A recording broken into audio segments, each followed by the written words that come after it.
কাজে বেরিয়েছি।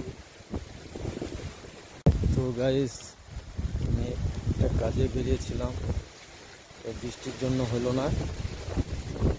তো ভিজতে ভিজতে একটা ব্লগ বানাচ্ছি। বৃষ্টি ঝড় জন্য কাজটা হলো না।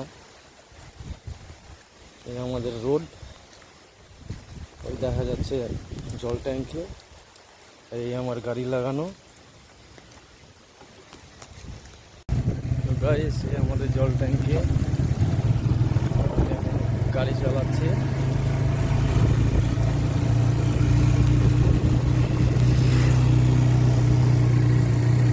বৃষ্টির দিনের লুক, পাড়া গ্রামের লুকটা দেখলে